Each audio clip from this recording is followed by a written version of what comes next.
بسم اللہ الرحمن الرحیم۔ السلام علیکم دوستوں، آج ہم اسٹارٹ کریں گے خالد بن ولید کی داستان کی 38ویں قسط۔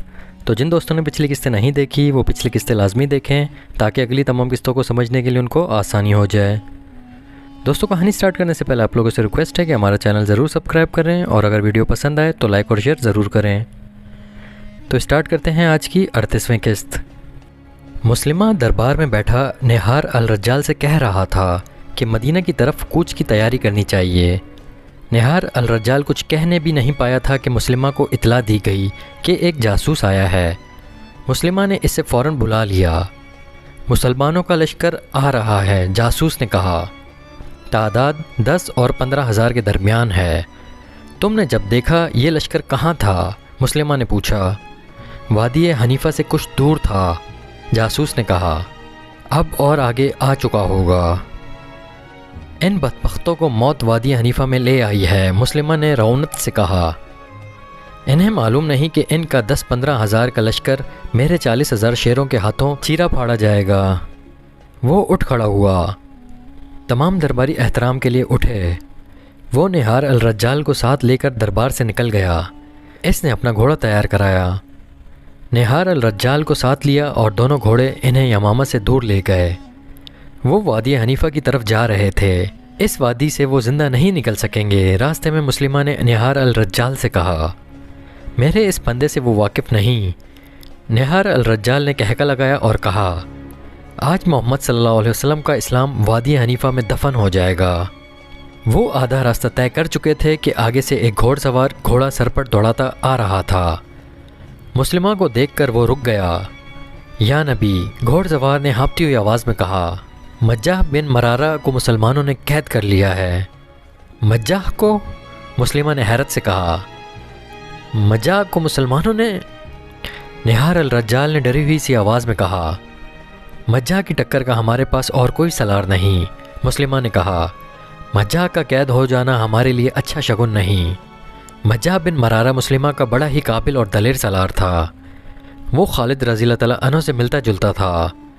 مورخوں نے لکھا ہے کہ خالد رضی اللہ تعالیٰ عنہ کے مقابلے میں لڑنے اور جنگی چالیں چلنے کی اہلیت صرف مجاہ میں تھی۔ مجاہ مسلمانوں کے ہاتھ اس طرح چڑھ گیا تھا کہ اس کے کسی قریبی رشتہ دار کو بنی عامر اور بنی تمیم کے کچھ لوگوں نے قتل کر دیا تھا۔ مجاہ نے مسلمہ سے اجازت لی تھی کہ وہ لشکر کی 40 سوار ساتھ لے جا کر اپنے رشتہ دار کے قتل کا انتقام لے لے۔ مسلمہ اپنے اتنے قابل سالار کو مایوس نہیں کر سکتا تھا۔ مجاہ اپنے دشمن کی بستی میں گیا اور انتقام لے کر واپس آ رہا تھا۔ اسے معلوم نہیں تھا کہ جس علاقے کو وہ محفوظ سمجھتا تھا وہ اب محفوظ نہیں۔ اس نے اپنے سواروں کو ایک جگہ آرام کے لیے روک لیا۔ وہ سب اپنا فرض کامیابی سے پورا کر آئے تھے۔ گھوڑوں کی زینیں اتار کر وہ لیٹ گئے اور گہری نیند سو گئے۔ خالد رضی اللہ تعالیٰ عنہ کا لشکر اسی طرف آ رہا تھا۔ لشکر کا ایک دستہ وہاں پہنچا جہاں مجاہ اپنے 40 سواروں کے ساتھ گہری نیند سویا ہوا تھا۔ ان سب کو مجاہدین نے جگایا۔ ان سے ہتھیار اور گھوڑے لے لیے اور انہیں حراست میں لے کر پیچھے خالد رضی اللہ تعالیٰ عنہ کے پاس لے گئے۔ خالد رضی اللہ تعالیٰ عنہ کو معلوم نہیں تھا کہ مجاہ مسلمہ کا بڑا قیمتی سالار ہے۔ خالد رضی اللہ تعالیٰ عنہ اسے بھی محض سوار یا سپاہی سمجھ رہے تھے۔ انہوں نے دراصل بڑا موٹا شکار پکڑا تھا۔ انہوں نے یہ تو بتا دیا کہ وہ مسلمہ کی فوج کے آدمی ہیں، لیکن مجاہ کا رتبہ ظاہر نہ ہونے دیا۔ کیا تم ہمارے مقابلے کے لیے آئے تھے؟ خالد رضی اللہ تعالیٰ عنہ نے ان سے پوچھا۔ نہیں، ایک نے جواب دیا، ہمیں تو معلوم ہی نہ تھا کہ مسلمانوں کا لشکر آ رہا ہے۔ ہم بنی عامر اور بنی تمیم سے اپنے ایک خون کا بدلہ لینے گئے تھے۔ میں نے مان لیا، خالد رضی اللہ تعالیٰ عنہ نے کہا۔ میں تمہاری جان بخشی کر سکتا ہوں۔ اب میرے اس سوال کا جواب دو کہ تم کس سے اللہ کا سچا رسول مانتے ہو اور کس پر ایمان رکھتے ہو؟ بے شک مسلمہ اللہ کا سچا رسول ہے، ایک سوار نے جواب دیا۔ خدا کی قسم، خالد رضی اللہ تعالیٰ عنہ نے کہا، تم میری توہین کر دیتے تو میں تمہیں بخش دیتا۔ اپنے رسول صلی اللہ علیہ وسلم کی توہین کو میں کس طرح برداشت کر سکتا ہوں؟ تم اپنے رسول کو مانو، ہم اپنے نبی کو مانتے ہیں، مجاہ نے کہا۔ اصل بات بھی یہی ہے کہ مسلمہ رسالت میں محمد صلی اللہ علیہ وسلم کا برابر کا حصہ دار ہے۔ ہم سب کا عقیدہ یہی ہے، سواروں نے کہا۔ ایک نبی تم میں سے ہے، ایک نبی ہم میں سے ہے۔ خالد رضی اللہ عنہ نے تلوار کھینچی اور ایک ہی وار سے ایک سوار کا سر اڑا دیا اور حکم دیا کہ سب کو قتل کر ڈالو۔ خالد رضی اللہ تعالیٰ عنہ کے آدمی آگے بڑھے اور مجہ کو پکڑ کر اس کا سر کاٹنے کے لیے جھکا دیا۔ اسے قتل کرنے والے کی تلوار ہوا میں بلند ہوئی۔ ہاتھ روک لو۔ قیدی سواروں میں سے ایک جس کا نام ساریہ بن عامر تھا چلایا، اس آدمی کو زندہ رہنے دو، یہ تمہارے کام آ سکتا ہے۔ تب انکشاف ہوا کہ مجہ بنو حنیفہ کے سرداروں میں سے ہے، لیکن یہ پھر بھی نہ بتایا گیا کہ یہ سالار بھی ہے۔ خالد رضی اللہ تعالیٰ عنہ دور اندیش تھے۔ کسی قبیلے کا سردار بڑا ہی قیمتی ارغمال ہوتا ہے، اسے کسی نہ کسی موقع پر استعمال کیا جا سکتا تھا۔ خالد رضی اللہ تعالیٰ عنہ مجہ کے پاؤں میں بیڑیاں ڈلوا کر اسے اپنے خیمے میں لے گئے اور اسے اپنی بیوی لیلا کے حوالے کر دیا، باقی سب کو قتل کرا دیا۔ مسلمہ کے لیے مجہ کی گرفتاری کوئی معمولی نقصان نہیں تھا، لیکن وادی حنیفہ وہ پھندا تھا جو اس نقصان کو پورا کر سکتا تھا۔ اس کے علاوہ مسلمہ کے لشکر کی تعداد 40,000 تھی اور مسلمانوں کی تعداد 13,000 تھی۔ مسلمہ کے پاس گھوڑ سوار اور شتر سوار دستے زیادہ تھے۔ بعد مورخوں نے مسلمہ کے لشکر کی تعداد 30,000 لکھی ہے۔ بہرحال تعداد 40,000 سے زیادہ تھی، کم نہیں تھی۔ خالد رضی اللہ تعالیٰ عنہ کی ایک کمزوری تو یہ تھی کہ لشکر کی تعداد خطرناک حد تک کم تھی، دوسری یہ کہ وہ اپنے مستقر سے بہت دور تھے، جہاں کمک اور رسد کا پہنچنا ممکن نہیں تھا۔ انہیں صرف ایک سہولت حاصل تھی، اس علاقے میں پانی اور جانوروں کے لیے ہرے چارے کی کمی نہیں تھی، وہ زرخیز کھیتوں اور باغوں کا علاقہ تھا۔ مسلمہ کو ہرے بھرے کھیتوں اور باغوں کا غم کھا رہا تھا۔ اس نے نہار الرجال سے کہا کہ وہ ایسے انداز سے لڑنا چاہتا ہے کہ مدینہ کا لشکر بستیوں کو کھیتوں اور باغوں کو نہ اجاڑ سکے۔ تاریخوں میں لکھا ہے کہ مسلمہ کسی قسم کی پریشانی میں مبتلا نہ تھا، وہ اس طرح سے بات کرتا تھا جیسے اسے اپنی فتح کا یقین ہو۔ وہ بڑی موزوں بنیادوں پر کھڑا بات کر رہا تھا۔ اس کا 40,000 کا لشکر برتر بھی تھا اور یہ سب مسلمہ کے نام پر جانیں قربان کرنے والے لوگ تھے۔ مسلمہ کی نبوت کا تحفظ ان سب کے لیے جنون بن چکا تھا۔ خالد رضی اللہ تعالیٰ عنہ پھندے میں آنے والے سالار نہیں تھے، معطا میں وہ پھندے میں آ چکے تھے، یمامہ کے علاقوں سے وہ واقف نہیں تھے۔ انہوں نے دیکھ بھال اور آگے کی زمین کا جائزہ لینے کے لیے ایک پارٹی بھیج دی تھی۔ رات کو اس پارٹی نے جو رپورٹ دی اس کے مطابق خالد رضی اللہ تعالیٰ عنہ نے اپنا راستہ بدل دیا تاکہ حنیفہ کی وادی کے اندر سے نہ گزرنا پڑے۔ وہ ذرا دور کا چکر کاٹ کر آگے نکل گئے۔ مسلمہ نے بھی دیکھ بھال کا انتظام کر رکھا تھا۔ اسے اطلاع ملی کہ مدینہ والے آگے نکل گئے ہیں تو اس نے اپنا لشکر بڑی تیزی سے اقربہ کے میدان میں منتقل کر دیا۔ خالد رضی اللہ تعالیٰ عنہ کی نظر اسی میدان پر تھی، لیکن دشمن پہلے پہنچ گیا تھا۔ خالد رضی اللہ تعالیٰ عنہ نے ایک جگہ دیکھ لی جو میدان سے بلند تھی، انہوں نے وہیں اپنا لشکر روک لیا، وہاں سے وہ مسلمہ کے پڑاؤ کو اچھی طرح دیکھ سکتے تھے۔ مسلمہ نے اسی میدان کو بہتر اور موزوں سمجھا تھا۔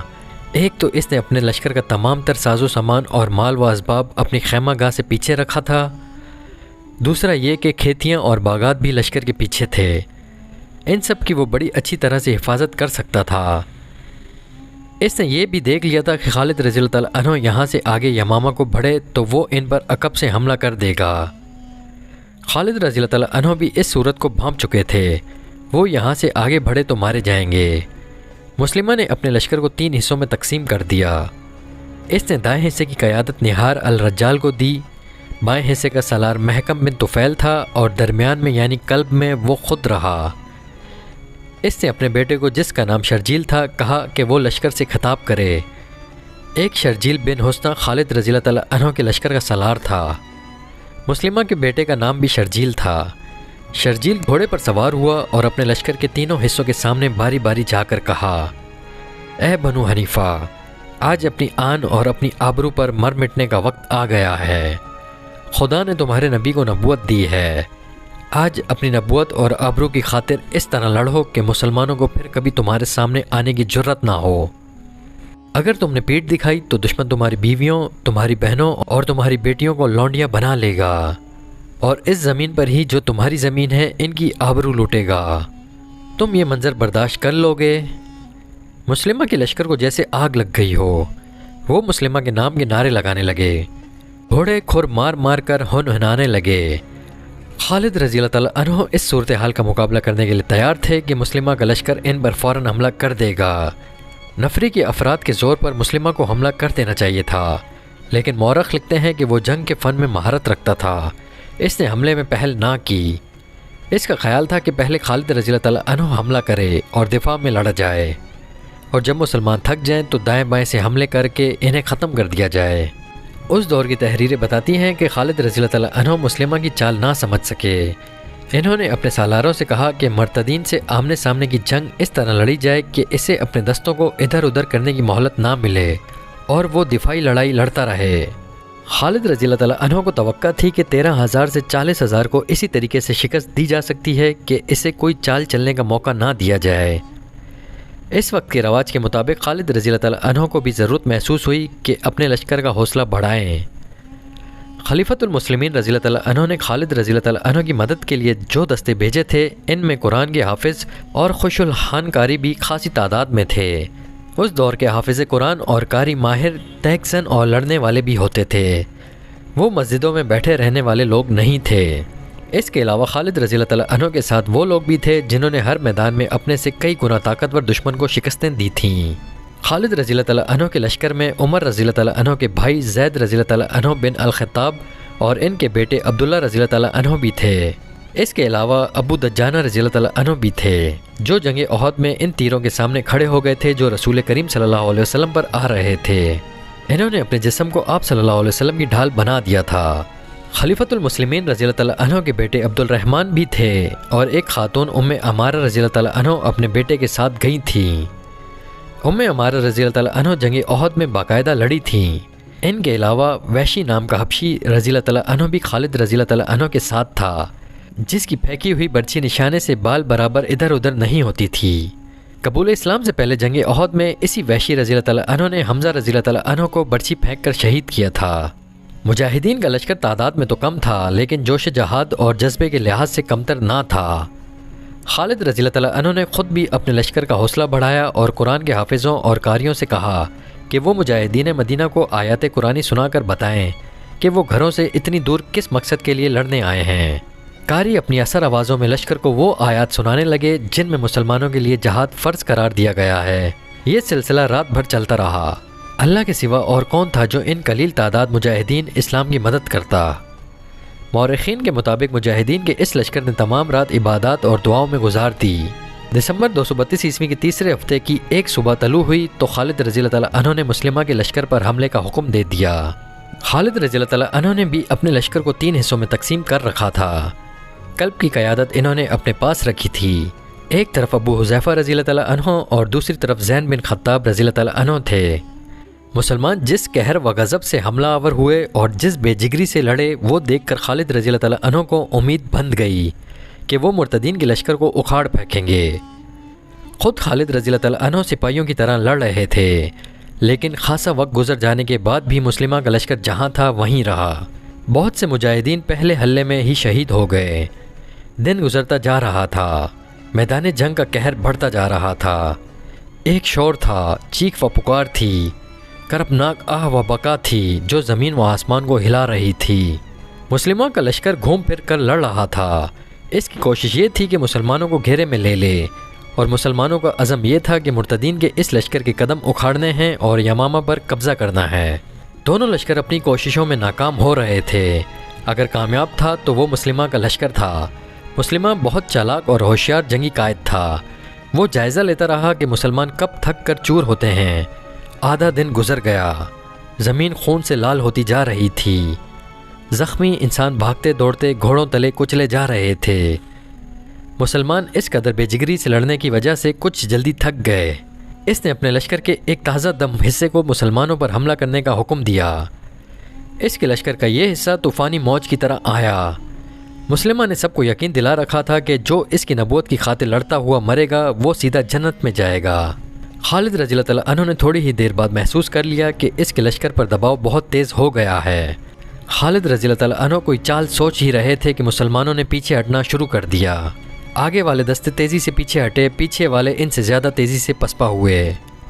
سالاروں نے بہت شور مچایا، لشکر کو پکارا، نعرے لگائے، لیکن مرتدین کا دباؤ ایسی قہر کی صورت اختیار کر گیا تھا جس سے مسلمان برداشت نہ کر سکے اور ان میں بدنظمی پھیل گئی۔ دیکھا دیکھی مسلمان ایسی بری طرح پسپا ہوئے کہ اپنی خیمہ گاہ میں بھی نہ رکے اور دور پیچھے چلے گئے۔ مسلمہ کے لشکر نے ان کا تعاقب کیا۔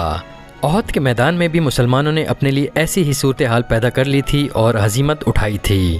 یہ ان کی دوسری پسپائی تھی جو بگدڑ کی صورت اختیار کر گئی تھی۔ مسلمہ کا لشکر جب مسلمانوں کی خیمہ غات تک پہنچا تو اس نے وہاں لوٹ مار شروع کر دی۔ وہاں انہیں روکنے والا کوئی نہ تھا۔ خالد رضی اللہ تعالیٰ عنہ اور ان کے سالار دوڑ دوڑ کر اپنے لشکر کو روکنے کے لیے چیخ چلا رہے تھے، لیکن مسلمان اپنی خیمہ گاہ سے خاصی دور جا کر رکے۔ مسلمہ کے کچھ آدمیوں کو خالد رضی اللہ تعالیٰ عنہ کا خیمہ مل گیا، وہ اس میں جا گھسے۔ وہاں انہیں زیادہ مال و دولت ملنے کی توقع تھی، لیکن اس خیمے میں انہیں 2 اتنے قیمتی انسان مل گئے جن کی انہیں توقع نہیں تھی۔ ایک تو ان کا اپنا سردار اور سالار مجاہ تھا جو بیڑیوں میں جکڑا ہوا تھا، اور اس کے ساتھ خالد رضی اللہ تعالیٰ عنہ کی نئی بیوی لیلہ ام تمیم تھی، جس کے حسن کے چرچے انہوں نے سن رکھے تھے لیکن اسے دیکھا کبھی نہیں تھا۔ مجاہ کو تو انہوں نے پہچان لیا۔ لیلہ کے متعلق انہیں مجاہ نے بتایا کہ یہ کون ہے۔ بیک وقت 2-3 آدمی لیلہ کی طرف لپکے، وہ اسے قتل کرنا یا اپنے ساتھ لے جانا چاہتے تھے۔ رک جاؤ، ان کے قیدی سردار مجاہ نے حکم دیا، دشمن کے آدمیوں کے پیچھے جاؤ، ابھی عورتوں کے پیچھے پڑنے کا وقت نہیں۔ میں اب اس کا نہیں، یہ میری قیدی ہے۔ ان کے سردار کا حکم اتنا سخت تھا کہ وہ بڑی تیزی سے خیمے سے نکل گئے۔ انہیں اتنا بھی ہوش نہ رہا کہ اپنے سردار کی بیڑیاں ہی توڑ جاتے۔